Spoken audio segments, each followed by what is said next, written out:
In the forgotten town of Dry Creek, where the highway moaned like an old wound through the dust and the diner lights buzzed long past midnight, a small boy named Eli sat on the curb outside Murphy's garage, with his knees pulled to his chest and his eyes red from holding back something too big for his age to hold.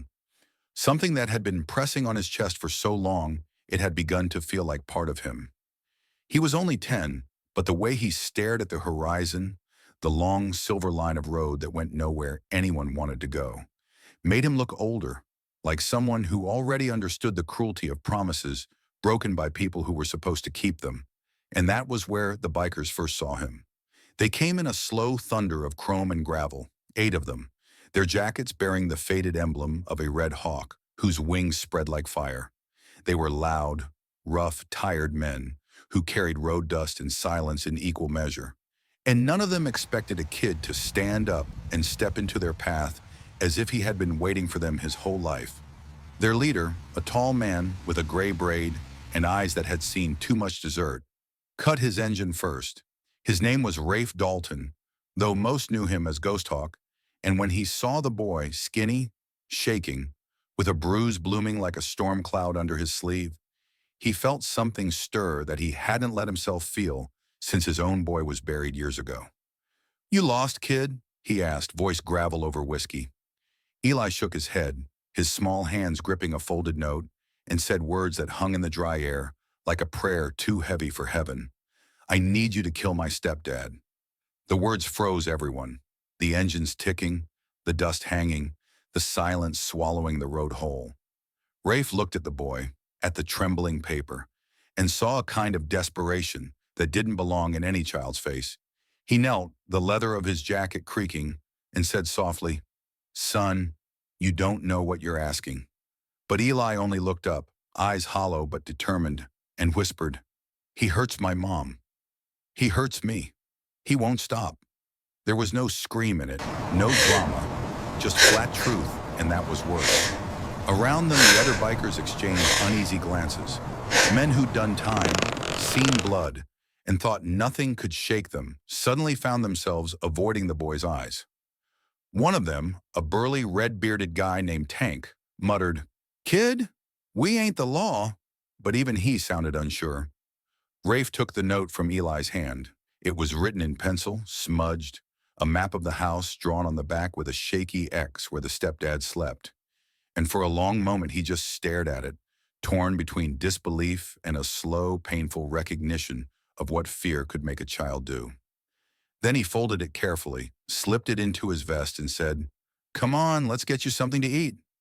At the diner, the neon flickered above the windows, painting Eli's face in red and white. He didn't eat much. He just sat, listening to the men's low voices as they argued in fragments. Words like cops, witness, danger, liability. And though he didn't understand everything, he caught the way Rafe's tone kept returning to something gentle, protective, as if he'd already decided something inside himself. When Eli's mother's name came up, the boy flinched. Rafe noticed, and his jaw tightened. He'd seen bruises like that on women before, and he knew what kind of man left them. Outside, thunder rolled in the distance, though the sky was still clear, and Rafe felt the old pull of the road, that sense that sometimes the highway brought you places you were meant to be, whether you wanted them or not. Later, when they dropped the boy off near the edge of his street, Rafe told him quietly, "You did right telling someone, but we don't fix things that way.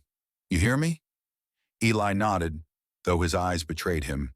He didn't believe anyone could stop what waited behind that peeling white door. The house stood alone under a flickering porch light, and as the bikes rumbled away, Rafe caught a glimpse of a shadow moving inside. Tall, broad, the kind of man who filled a doorway like a threat. Something about that movement stuck with him all night at the motel. He dreamed of his son again, the night he couldn't save him, and woke with a start, sweat cold on his neck. By morning, he'd made up his mind to ride back to that street, just to check in, just to see if the boy was all right. But when he got there, the porch light was still flickering, the curtains drawn, and there was a crack in the doorframe that hadn't been there before, as if someone had slammed it too hard in the dark. Rafe sat there on his bike at the edge of the boy street, watching the cracked little house that looked like it had given up on being a home. the paint flaking like forgotten promises and the porch light still flickering, throwing long, nervous shadows across the yard. He didn't know why he'd come back. The road was waiting, the open miles, the next state, but something in the boy's eyes the night before had gripped him like a hand from the past. There had been silence in those eyes, the kind that screamed. So he waited, engine ticking low, until he saw movement behind the curtains. Eli peeking out just long enough to spot him. The boy's face brightened for a second, but then a shadow moved behind him, and he ducked away fast, and Rafe's gut twisted. He turned off the engine, got off the bike, and walked slowly up the path. Every step seemed to echo in the still morning air. He didn't knock, he didn't want trouble, but he left a small, folded piece of paper on the porch. Inside, written in his uneven scrawl, were 6 words: "You're not alone. I'm right here." He didn't expect a reply, but that night back at the motel, there was a knock on his door. It was the smallest sound, but Rafe knew who it was before he even opened it. Eli stood there, clutching an old backpack, shoulders trembling under a hoodie too big for him. "He's gone," the boy whispered. "For now." Rafe crouched down, heart pounding, and said softly, "You need a place to stay?" The boy nodded. Rafe didn't think. He just opened the door wider. The other bikers were scattered around the room, eating, talking low, but when they saw Eli, the noise fell away. Tank was the first to move, pulling a chair over, his gruff face suddenly gentle. "You hungry, kid?" he asked, and without waiting for an answer, pushed over his plate. Eli ate in quiet, like someone afraid the food might vanish if he blinked. The men said little, but they watched him with a kind of quiet fury, each of them seeing some reflection of their own ghosts. When Eli finally fell asleep on the old couch, curled up like a question mark, Rafe turned to the others. "We can't just hand him over," he said. "He'll end up right back where he came from." They all knew what that meant: systems that failed, people who looked the other way. But what could 8 men with tattoos and records do that the world would see as good? They weren't saints, but they weren't heartless either. Rafe sat by the window most of the night, watching headlights crawl by like lost fireflies, thinking of his own son, of choices made too late. By dawn, he'd decided, they'd help Eli find his mother, get her safe, talk to whoever could actually protect them. But for now, the boy would ride with them until the storm passed. That morning, when Eli woke to the sound of engines, he looked at Rafe with something like fear and hope mixed together. "Where are we going?" he asked. Rafe smiled just a little. "Somewhere you can breathe." The road stretched wide and endless, and for the first time in a long while, the wind didn't sound lonely. It sounded like a promise. But as the sun rose behind them, Rafe glanced in the rearview mirror and saw a truck he didn't recognize following too close. He slowed, heart tightening, every instinct screaming that this story was far from over. The truck kept its distance at first, like a shadow that didn't want to be noticed. But after 10 miles of open highway, Rafe could tell it wasn't a coincidence. Out here, the land was flat and empty, the kind of place where you could see for miles and still feel boxed in by the sky. Every time the bikers slowed for a turn, the truck slowed too, its faded blue hood glinting in the sun. Rafe's stomach tightened. He signaled to Tank, who dropped back, pretending to check a strap on his saddlebag, and caught the license plate in his mirror. Tank gave a short nod, eyes hard. They rode on until the next gas stop, a rusted station outside of Fairview where a single flag whipped in the wind. Rafe pulled in first and the others followed, engines dying one by one until the silence felt too heavy. Eli climbed off the bike, rubbing his eyes, unaware of the way the men were scanning the horizon. "Grab a soda, kid," Rafe said, keeping his tone easy. He watched him go inside, small against the glass door, and only when he was gone did he turn to the group. "We've got company," he murmured. Tank nodded.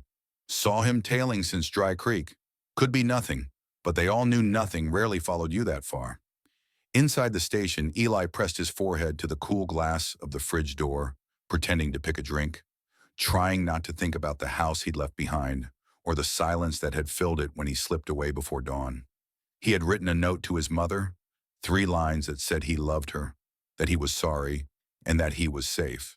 But as the memory flickered back, his throat closed. He wished he'd written more. When he came out, the truck was parked across the lot now, a man sitting inside with a cap pulled low. Rafe noticed the way Eli froze and went pale. "You know him?" Rafe asked quietly. Eli hesitated, then shook his head too fast. "No, I don't think so." Rafe didn't push it, but he knew the truth lived in the boy's eyes. He placed a calm hand on Eli's shoulder and said, "All right then, let's get moving." But he didn't turn his back on that truck. The ride that followed was slower, quieter. The bikers formed a loose circle around Eli, not speaking, but somehow every man knew what the others were thinking. Someone was coming for the kid, and until they knew why, no one was getting near him. By late afternoon, clouds were stacking over the hills, and the wind carried the smell of rain. They found an old rest stop, half collapsed, and decided to camp there for the night. Tank and the others started a small fire, while Rafe sat with Eli by a picnic table scarred with initials. "You don't have to tell me everything," Rafe said, "but I can't help you if I don't know what's chasing you." Eli picked at the splintered wood, silent. Finally, he said, "It's not him I'm scared of. It's what he took." The words came out in a whisper, and before Rafe could ask, thunder cracked overhead. The rain came sudden and hard, soaking the world in silver noise. They moved the bikes under the shelter, everyone laughing a little at the downpour, but Rafe's mind was racing. What he took, the phrase kept circling like a storm bird. When Eli finally fell asleep in one of the tents, Rafe dug through the boy's small backpack to find dry clothes and found, hidden in the lining, a folded envelope. Inside was an old photograph of Eli and his mother, smiling at a fairground, and behind it a crumpled piece of paper that looked official, a letterhead from a law office in Kansas City. He didn't read it fully, just enough to catch the words, inheritance, custody, and a date that was only a week away. Suddenly, the puzzle began to take shape. Whatever Eli's stepfather had done, it wasn't just cruelty, it was control, money, something legal that he didn't want the boy's mother to have. Rafe tucked everything back carefully and stepped outside into the rain. The truck was gone from the highway, but deep down he knew it would be back. The road hummed faintly under the storm, and Rafe looked up at the sky, feeling that strange pull again. The one that said the past wasn't finished with him yet, and that helping this boy might cost more than he could afford. By morning, the storm had moved east, leaving the world rinsed and silent, the kind of silence that carries secrets. Mist rose off the highway, wrapping the bikes in soft ribbons of gray as the group packed up to ride. Eli sat on the guardrail, hugging his backpack, watching the mist swirl like ghosts. He hadn't spoken much since the night before, but Rafe could tell something in him had shifted, like the weight he carried had just doubled. When they stopped for breakfast at a small-town diner outside Wichita, Rafe used the excuse of needing coffee refills to slip out to a payphone on the side of the building. He still had the letter he'd found, folded in his pocket, and he dialed the number printed on the law firm's letterhead. A receptionist answered, polite and cautious. When he mentioned the name on the document, Eli's mother's name, the line went quiet for a moment too long before the woman said softly, "Sir, she's been looking for her son. We were told he disappeared 2 days ago." Rafe's throat tightened.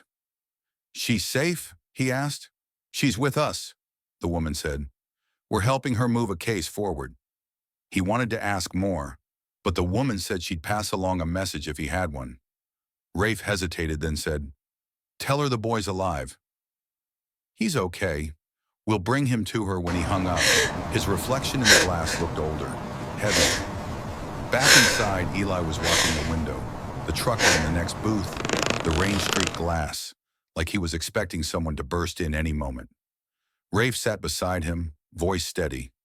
"We found your mom," he said. For a second, Eli didn't move. "She's safe?" "Yeah," Rafe said. "She's been looking for you." The boy's shoulders started shaking before the tears came. Not loud sobs, just quiet, disbelieving relief that seemed to drain years of fear out of him in a minute. The bikers looked away, pretending to fuss with napkins, but the air in the diner shifted, softer somehow. Rafe leaned in. "We're going to get you to her, Eli, but we have to be smart. Someone doesn't want that to happen." The boy nodded, wiping his face.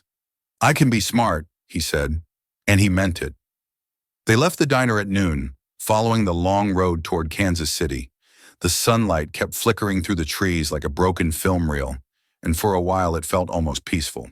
They passed fields where scarecrows leaned like tired sentinels, old barns sinking into the earth, small towns where people waved from porches without knowing the story behind the convoy of bikers and one small boy. But every time Rafe checked the mirrors, a sliver of unease returned. That blue truck hadn't shown up since the storm, but it was too quiet now, too easy. When they stopped for gas near sunset, Rafe called the lawyer's office again to set a meeting spot. "Tomorrow morning," the woman said. "Downtown. We'll have protection there." Rafe thanked her and hung up, but as he turned, he saw Eli standing by a bulletin board outside the store, staring at something pinned there, a newspaper clipping, worn by weather. When Rafe came closer, his chest went cold. It was a missing person notice, a child's photo, Eli's, printed under bold black letters.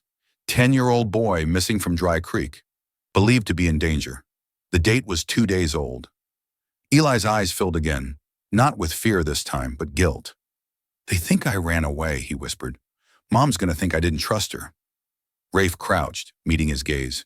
"You did what you had to. Now we fix it."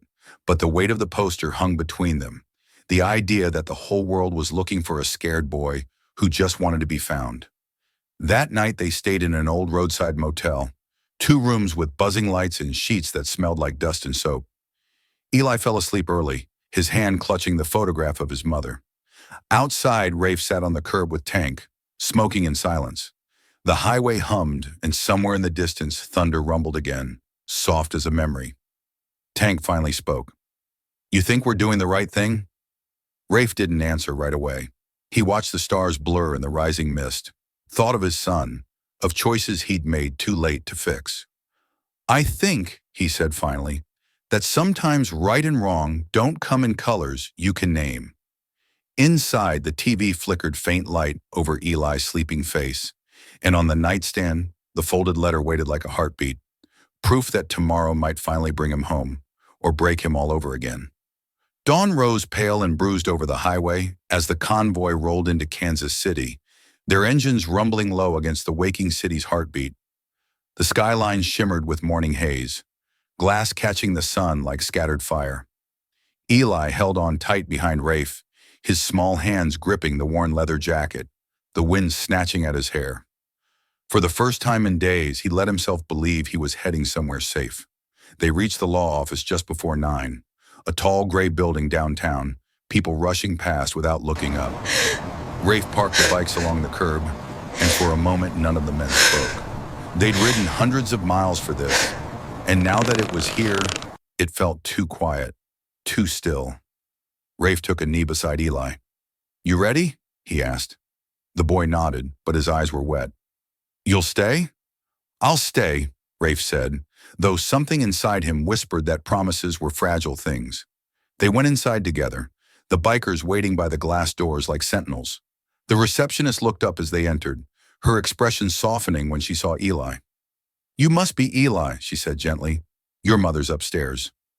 The elevator ride was long, the hum of it stretching between them.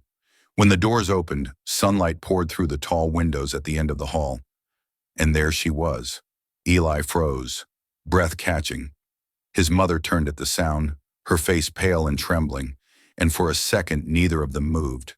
Then he ran. The sound that left her wasn't a cry or a laugh, just a sound that carried every day and night she'd spent searching. Rafe looked away, giving them the moment, feeling something in his chest break open. But when the lawyer came forward, she carried another envelope, sealed and heavy. "Mr. Dalton," she said quietly, "there's something you should see." He frowned, taking it. Inside was a note, his own handwriting, from the message he'd left on the porch. But written below in another hand were words that stopped his breath.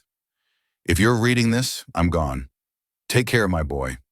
It was signed with the mother's name, dated the morning Eli left Dry Creek. Rafe looked up, confused at the woman holding Eli. Her face was the same as the photo, the same eyes, but older, sadder. "She wrote that before she disappeared," the lawyer said softly. "We found her this morning. She'd been in hiding, waiting for him to be found." Relief flooded Rafe's chest and then faded just as fast when he saw the look in Eli's eyes. Too much for a 10-year-old to hold. The boy clung to his mother, crying quietly, and Rafe knew the road had given them a chance at something fragile and new. But when the lawyer asked if he'd stay to talk, Rafe shook his head. He'd already said everything he needed to. Outside, the other bikers stood under the gray sky, their engines ready. Eli ran out just before Rafe swung onto his bike, wrapping his arms around him one last time. "Thank you," he whispered. Rafe's voice cracked when he answered. "You ride straight, kid. Don't look back." As the bikes roared to life, Eli stood with his mother on the steps, small against the wind, watching them disappear into the morning traffic until the sound became only an echo. Somewhere down the highway, Rafe touched the photograph he'd slipped from the boy's pack and smiled through the ache in his throat. The road stretched wide and endless ahead, but for the first time in years, he wasn't running from ghosts. He was carrying one that felt almost like hope.